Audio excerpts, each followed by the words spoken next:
Thanks a lot, Mr. Chair, for the invitation and the opportunity to speak in front of this panel. When I arrived yesterday with Lorenzo Monar from Bilbao, and when we were sitting at the airport in Frankfurt, I was thinking a little bit about Slovenia, and I remarked that your country, Slovenia and Luxembourg, we have a lot in common. Like Slovenia, Luxembourg is a very small country, even smaller than Slovenia, lost somewhere in Europe, so it's not so easy to find your way there. You cannot have direct connections. Like in Slovenia, we have in Luxembourg nearly only small companies. I mean, Mario said this morning that small companies are the rule and not the exceptions. I think we have in Luxembourg 20 companies with more than 200 employees. All the rest are small, very small companies, even micro companies. And even if Luxembourg is one of the founding members of the European Union, in terms of OSH, we are at the beginning. Even if we followed all the discussions from the beginning on, we followed the discussion of the OSH directives, all the discussions around health and safety since the beginning, but in practical terms, we really are at the beginning in Luxembourg. Why is this like that? You know, Luxembourg was a rich country. It's still a rich country, but it was even richer some years ago. So there was a lot of money for the social security system, which means that it was easier to pay for an accident, the consequences of an accident, than to do anything about prevention, because prevention, you need structures, you need to sensibilize the employers, the employees, so it was easier to pay for accidents. This now with the crisis has changed. The social security system is under pressure. So since, let's say, 8-9 years, there is a big discussion about if it's not better to have prevention than to pay for accidents or injuries caused by work. A second reason is perhaps Mario said this morning about demographic change. We also have a demographic challenge in Luxembourg. It's not only that people are becoming older, but as we are a very small country and as we were a rich country, there were not many children born. So as our enterprises, they need qualified persons. We went around, because we are very small, we went to Germany, to Belgium and to France to get there the qualified persons we needed in Luxembourg. And even in those regions, we now see that there are not enough qualified personnel for staff for our companies. So the companies, they have an interest not only to find people, but also to have them as long as possible. And if you have an accident after some years in a company and you skip out of this company, of course there is a loss of knowledge, and we do not find in our country and around the persons we need. So there is really not only an obligation, but there's also a real need for more prevention in Luxembourg, and that's the reason why this discussion about prevention and promotion of all started only in Luxembourg, let's say 10 years ago.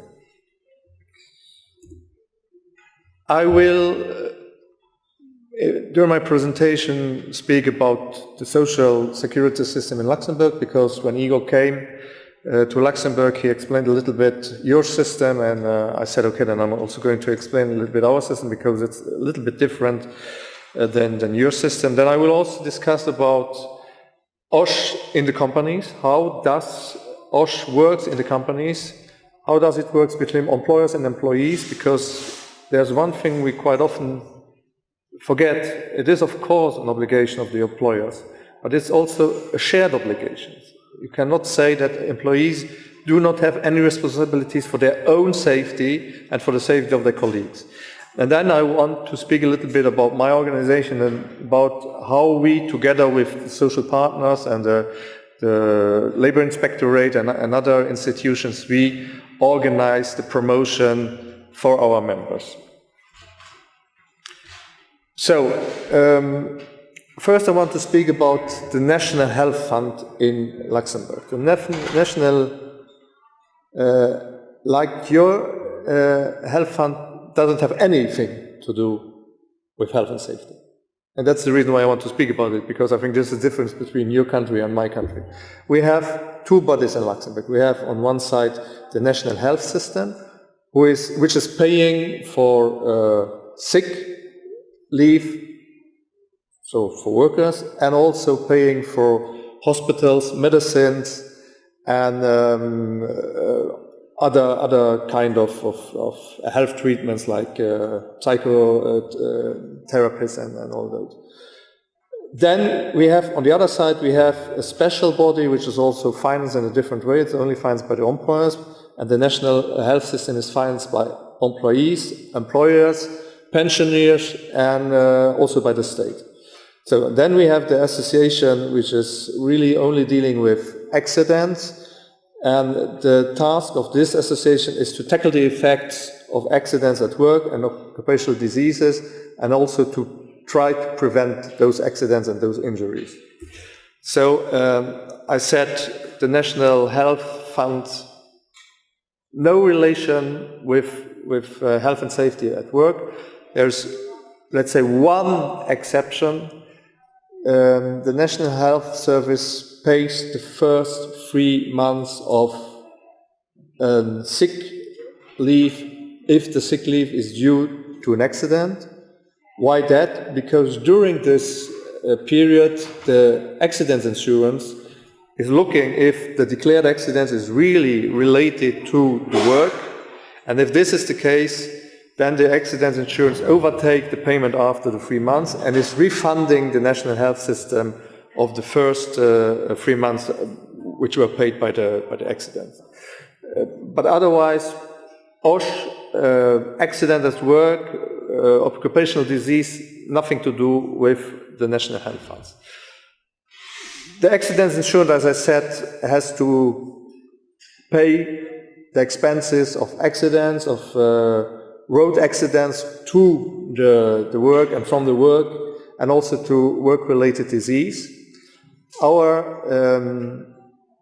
Our insurance is divided into two parts. The first one is the one I just said, who's paying the effects of the accident, and then the second one is the prevention service. And I'm a member of both boards, and I remember when I started in this one 15 years ago, we had 2 engineers in this prevention service, because, as I told you, it was not so important. We had money, we could pay. Today, I think we have 15 engineers and a lot of other stuff around, and we are doing together with this department a lot of prevention. I will speak about this a little bit later. So you can see that OSH is really becoming a subject in Luxembourg. Then, concerning prevention, we have another service. We have the occupational medicine service, and I think, as I heard, there is a colleague from such a service here in the room. We have a lot. We have, each company can have his own. Most of them don't have it. We have one for the industry. We have one for the bank sector, because the bank sector is a very big sector in Luxembourg. We have also one for the public sector, but the biggest one is the National Service of Occupational Medicines. And all the other, the small, the SMEs, are member of this one.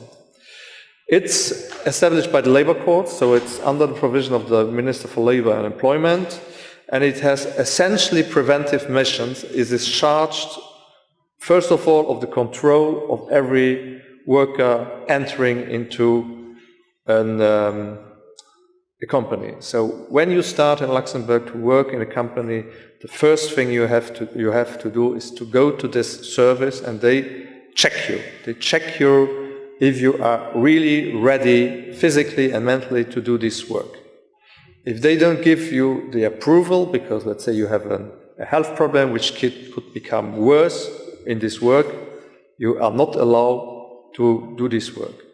And those exams, depending on your work, are not only done at the beginning of your career, but concerning several activities are repeated every 3, every 5 years, really depending on the activity. Then another mission of this service is that they go into the enterprise, because every enterprise has its own doctor, so there's only doctors, they have their own doctor, going into the enterprises, looking around in the enterprise, looking what could be harmful more for the health than for the safety, and there are discussions between the accident insurance and the medical service, because the accident insurance thinks that sometimes the medical service is doing too much. They are speaking about machine security, and they should not speak about this because this is of the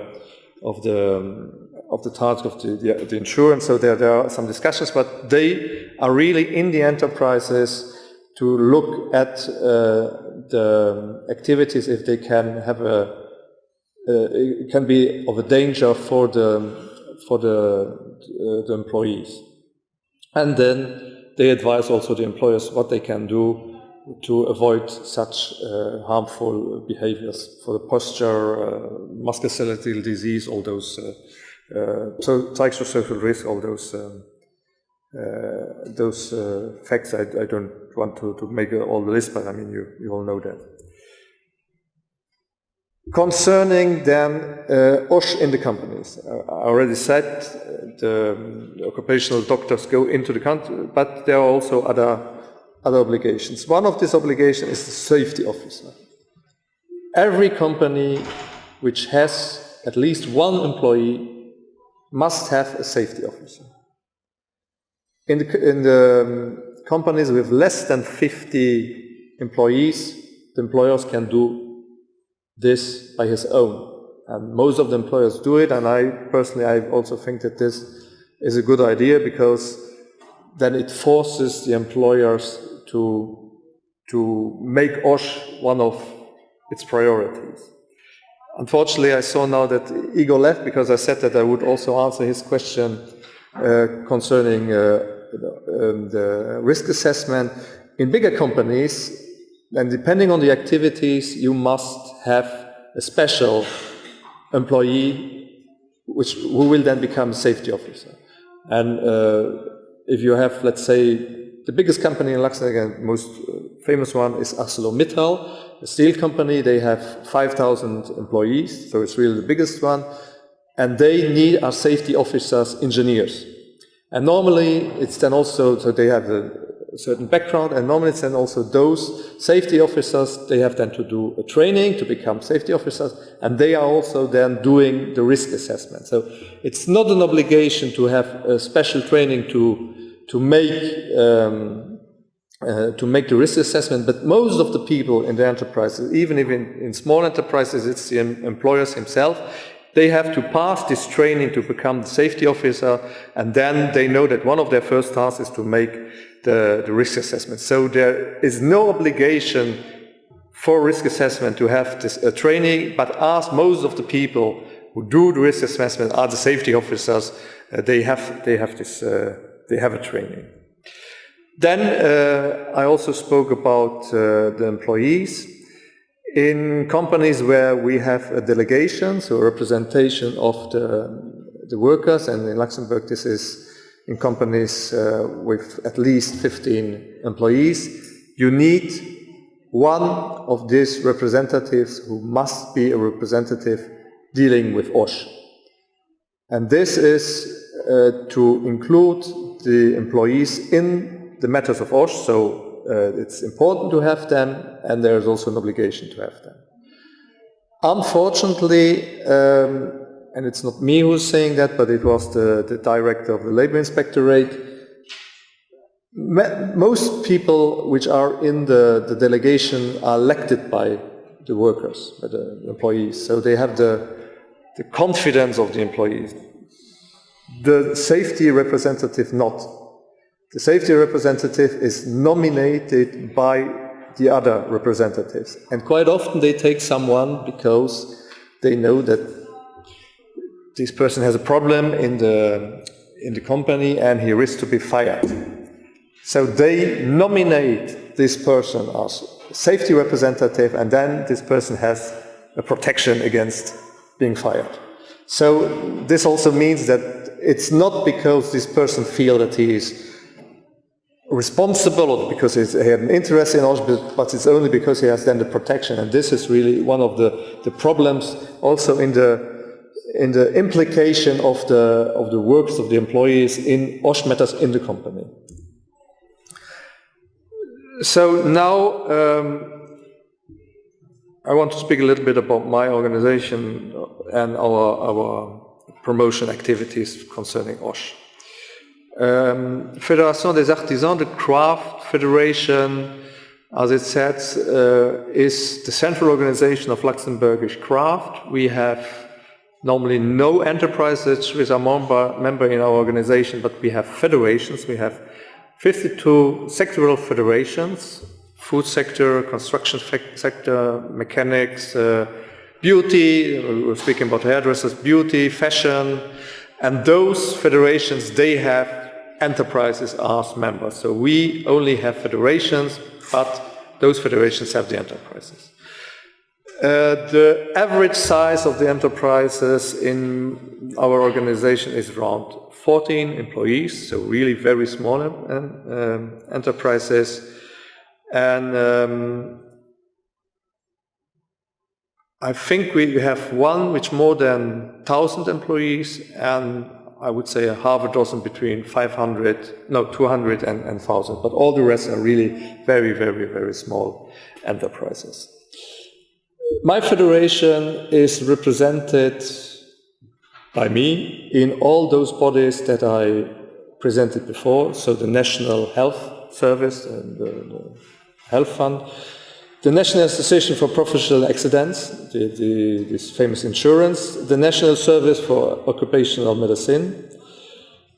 Then my organization is also represented in the Permanent Committee for Labor and Employment. This is a highly political committee, because you have, on one side, you have the Minister for Labor, who is chairing this committee, and on the other side you have the presidents of the national trade unions and the presidents of the national employers' federations. In this committee, which 15 years ago was only a permanent committee for labor, all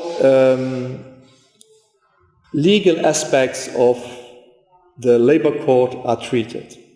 15 years ago, we had made by the Bureau International du Travail, the International Labour Organization, an audit on our labor inspectorate. And they made an audit, and then there were some conclusions. And then one of those conclusions was that in this committee, nobody spoke about OSH. And that OSH was important, and that one should speak about OSH also on a highly political level. Then the Permanent Committee for Labor became the Permanent Committee for Labor and Employment, and it was meant also to discuss working conditions and OSH, at least once a year, because normally this committee came together twice a year, and it was said, okay, should come together 3 times a year, and one meeting should be dedicated to working conditions and OSH. Unfortunately, in 2008-2009, we had a crisis, and now we meet, or the presidents of these federations and these trade unions meet once a month, and they are only speaking about labor issues, youth unemployment, unemployment in general. So, unfortunately, the crisis, not only is always said that OSH is not anymore a subject within the companies because of the crisis and it costs money, but we can also see that in this highly political committee, it's not anymore on the agenda of the labor minister. Then we have another body where I am also a member, which is the High Council for OSH. This is a council which is dealing essentially with medical, occupational medicine.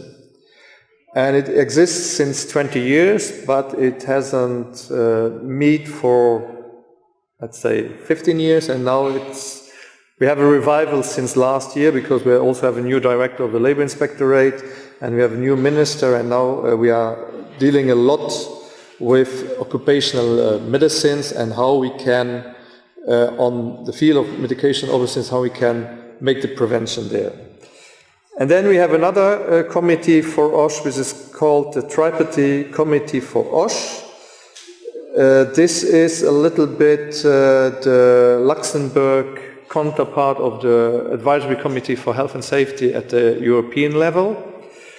And it didn't work for several years, for several internal reasons, and now we make a revival of this committee too. And as this committee is a tripartite, and also all the other committees, we are always tripartite. So there are the trade unions, there are the social partners, and there are the state representatives. And now in this committee, we are not only organizing the European campaign, because we also try now to organize a European campaign, which we never did before. But it's also that committee where we will now develop our national strategy for OSH. So we have a new framework coming from the European Commission concerning OSH, and we're also going now to develop in this tripartite committee our own national strategy, because we didn't even have a national strategy 4 years ago. I will not speak about these committees, you all know them. Igor Antar is also a member of the Bilbao Agency and of the Advisory Committee on Health and Safety, where myself I'm suppleant and I'm also observer, because it's based in Luxembourg, and so I can even if I'm not a full member there, I'm always invited, because it's not so far away and the Commission doesn't have to pay anything for me. So now some promotion and prevention activities of my federation, also together with the other institutions. As I said, we have 52 sectoral federations, and one of this federation is the construction sector. And you all know that the construction sector is one sector with a lot of accidents. It's a high-risk sector. And so 10 years ago, they decided to create, because they were not so happy of the training possibilities coming from the state, they decided to create their own sectoral institute for training in the construction sector. And in this institute, there are 3 pillars. It's green jobs, green development, so what will be important in the construction sector in the future, the normal training for employees, and also OSH. So they have their own pillar with OSH training for the employees, for the workers in the construction sector.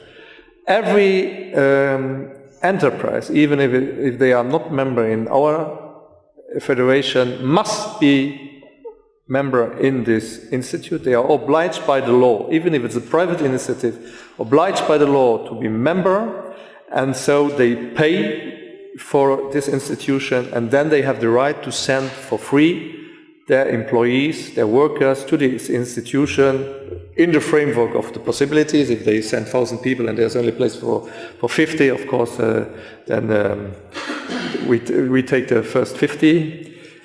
But they can send for free their personnel to this institution, and they get the training they need in the 3 pillars, and as I said, also in the OSH pillar.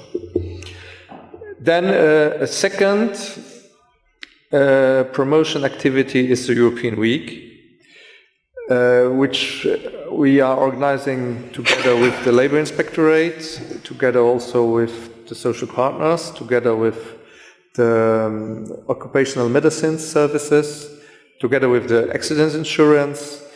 And for this European week, so we are also overtaking the European campaign. So now the European campaign is psychosocial risks. For this year, because it's also a revival, we didn't do anything for 10 years. So now it is a revival. It was a short-time revival. So we choose a topic we already did in our organization, which is alcohol, drugs, and medicines at work. So we specially created for this for this European week, we specially created a toolbox with prevention measures for the employers, that they have something, because they have a big problem concerning alcohol and drugs. They say, we know that there is a problem, we can see it, but we do not know what to do. And I think that's the reason why we did this toolbox. And I think this is also an answer of the question of this morning. What can we do as institutions of the social security to help employers and employers? And I remark it more and more. The enterprises, they come to see us and they tell us, we know we have to do something, but we do not know what. Help us. Give us instruments. Give us tools.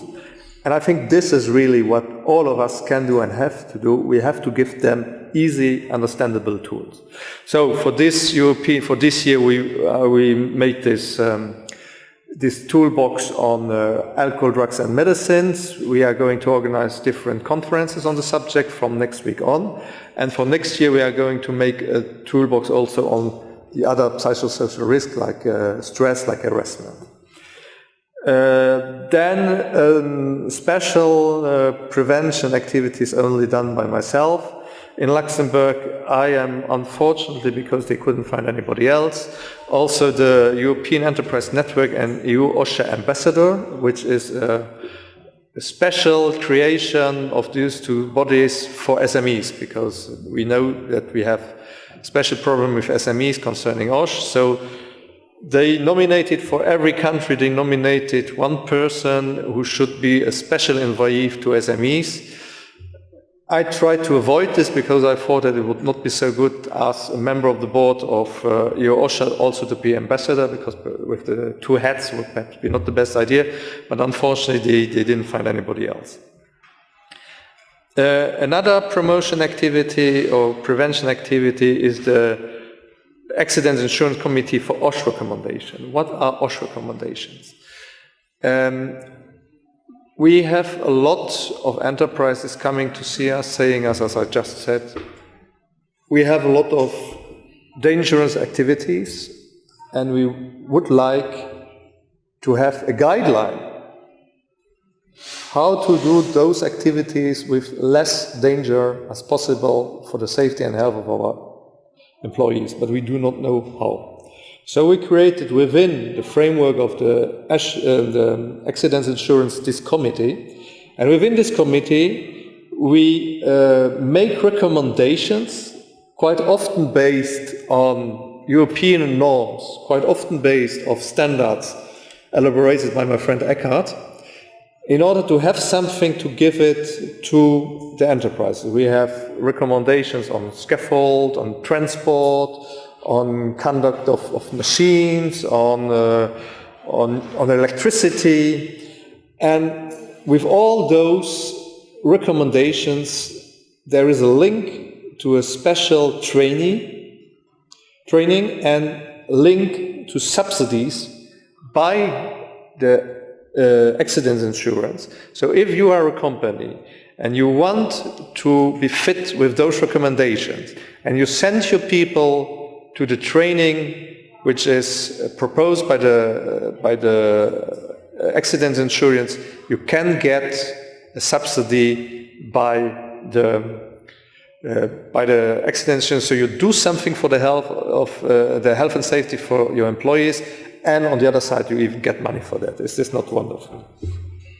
Then we have ad hoc working parties, which means that sometimes we have the enterprises coming to see us, our federation saying, listen, we have a problem and we would need to speak about this. The best example is alcohol. The things we did on alcohol was not because we thought that it was important to do something of alcohol, but because the employers came to see us, the enterprise came to see us and said to us, listen, we know that we have, and we can see it and we can smell it, that we have persons who have problems with alcohol and drugs, but what can we do? What are our rights? What are our obligations? What can we do to help them? And what can we do if they don't want to get any help? But what are our rights to protect their colleagues. Because if you have somebody who drank and who is driving a bus, it's not only dangerous for himself, but also dangerous for the other employers. So we have special ad hoc working parties really dealing with problems that the enterprises come to see us and say us, we would like to have a solution for that. More classical information session if needed. There is a need for an information on any obligation, on any recommendation. We are doing now several on scaffolds and on electricities because people didn't know that there was such a recommendation and they wanted really to know what is in this recommendation. And then last but not least, online risk assessment. We are also doing our own online risk assessment. For internal reasons, we are not using EURA. It doesn't have anything to do with the quality. EURA is a perfect instrument, but we have decided to do our own one for internal reasons. And why do we do this online risk assessment? Again, because of the enterprise, demand of the enterprises. As I told you, we have this safety officers, which is the representative of the employers in the enterprise concerning, or the trust person of the employers in the company concerning health and safety. And as I told you, in small enterprises, less than 50 workers or employees, it's the employer themselves. And the first thing they learn within this training they have to do for becoming safety officers is you have to do your own risk assessment. And then they finish their training and they get their paper that they are now the safety officers, and then they are in their enterprise and they are saying, so now we are going to make a risk assessment because this is the first thing we have to do, but we do not know how to do that. And then they came to see us and they asked us, listen, can you help us? Is there any possibility to make a risk assessment in an easy way? Because we are no doctors, we are no scientists, we are no engineers, we need something to do it. So again, it were the enterprises coming to see us and asking us for a risk assessment, an online risk assessment, and we decided to make an online risk assessment. We are starting, and we will probably finish at the end of this year, with the food sector. Why the food sector? Because first of all, it was the first to ask. First come, first serve. Secondly, it's a sector, as Leandro said, with quite high risks. You have the slicing machines, you have other dangers, so we really wanted to do a sector where it's important to have a risk assessment, perhaps more than in work offices, and because it's a small sector. And this is also important because in small sectors there are less risks, and if we now see all the problems we have with this small sector, we can learn out of this because it's a learning process, and then after, when we take bigger sectors like the construction sector, we already have learned from the mistakes we made in the small sector. So we will finish now in September probably the bakery and pastry cookers sector. Then we are going to the butchers, and I already have asked from demands from the cleaning sector and from the construction sector. So we are doing our own online risk assessment. So conclusions, a lot has to be done, a lot was done, and I must say personally I'm quite happy to see that many of the demands we get from OSH are demands we get not only from the labor inspector but from the enterprises themselves. Thanks you a lot. I'm open for discussion and for answers if you have some, if not. Thank you very much.